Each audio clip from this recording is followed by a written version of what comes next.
covering news where you live. This is 5 News.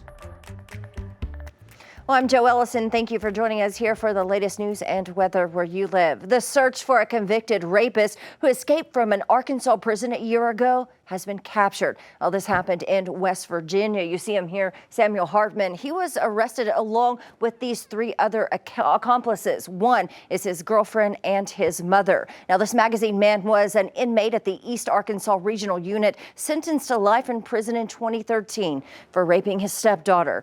According to investigators, Hartman jumped a fence and escaped on August 12th of last year while on a work detail. The 2 women, his wife Misty Hartman and his mother Linda White, picked him up in a car and drove away. The 3 of them made it to the Mississippi River and then took off on some jet skis. The Arkansas Department of Corrections brought the case up to the U.S. Marshals Fugitive Task Force for assistance. Now, the Marshals Cold and Complex Case Unit teamed up with the Eastern District of Arkansas back in March. They learned that Hartman's mother had ties to West Virginia, so investigators there were brought on. You can see that Hartman's face is blurred out because he does have a lot of blood on his face. But after more than a year on the run, Hartman, his wife, his mom, and her boyfriend all arrested at a Quality Inn in Lewisburg, West Virginia. Now, this happened on Tuesday afternoon.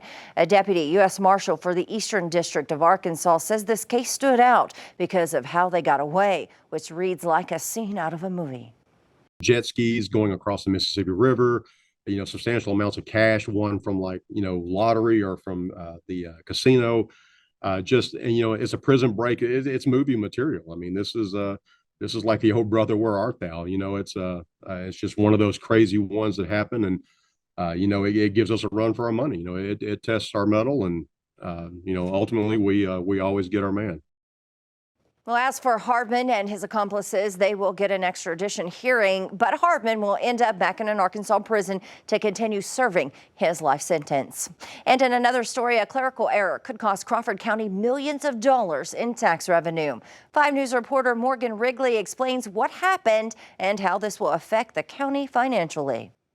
There's no one person to blame for this.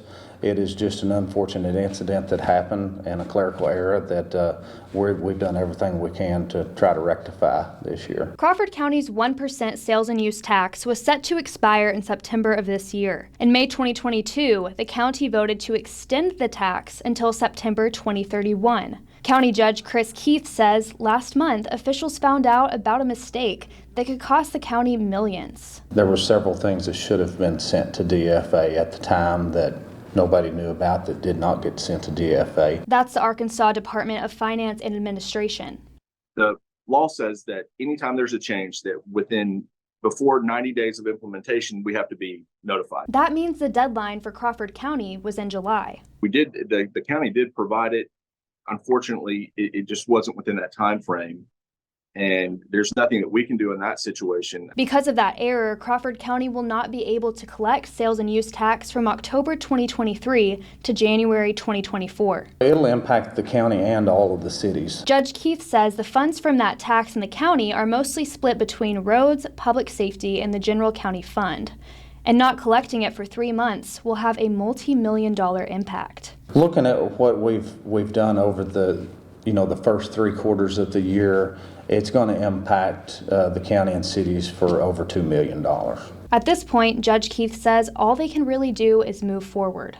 Due to what we have actually generated this year versus what we anticipated for the year, it's not going to impact us quite as hard as far as the way we budgeted for anticipated for the year, but it does put us that much more behind.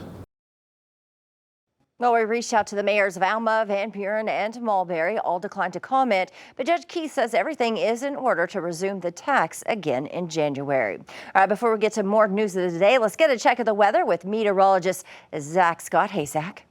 Good morning to you, Joe. We're overall looking at temperatures outside, not much different than where we've been the last few days. Upper 80s to mostly lower 90s. A few mid-90s would be possible in the River Valley. If anything, maybe the humidity comes up just a smidge today. You may notice that a little bit, but overall it's still lower humidity and certainly a lot more comfortable outside compared to where we were with the heat wave last week.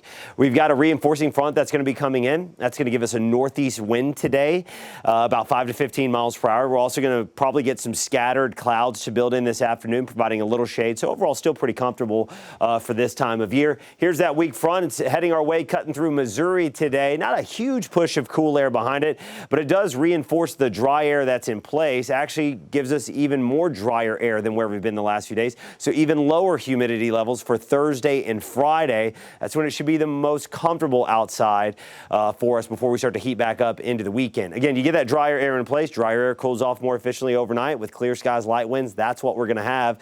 And we should see upper 50s mix in. For northwest Arkansas, mostly lower 60s in the River Valley. Wouldn't be shocked if we did have an upper 50 or 2 mix in. Even cooler as we go into Friday. Mid 60s to the north, upper 50s, low 60s to the south. Joe? All right, thanks so much, Zach. Well, a new school year comes with new amenities on campus at the University of Arkansas Fort Smith. It's a child care center for infants, toddlers, and preschoolers, and it's available for all students and faculty. The Little Lions program on campus opened 2 weeks ago, but the preschool part of the program still in the works. Director of Early Childhood Programs, Shelley Hinahan, says a problem they are facing is finding staffing for this. As of now, the college faculty is using the program the most, but she has bigger plans in store for the program. We are hoping to qualify for federal vouchers within the next couple of months so that our students can have access to free and reduced child care prices. That is our goal, so that our students will not have the rate of pay that it is right now.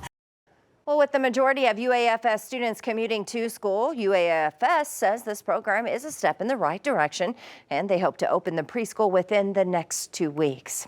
Well, thank you for joining us here for the latest news and weather where you live. I'm Joe Ellison. Catch up with us again tomorrow right here for more. Have a great day.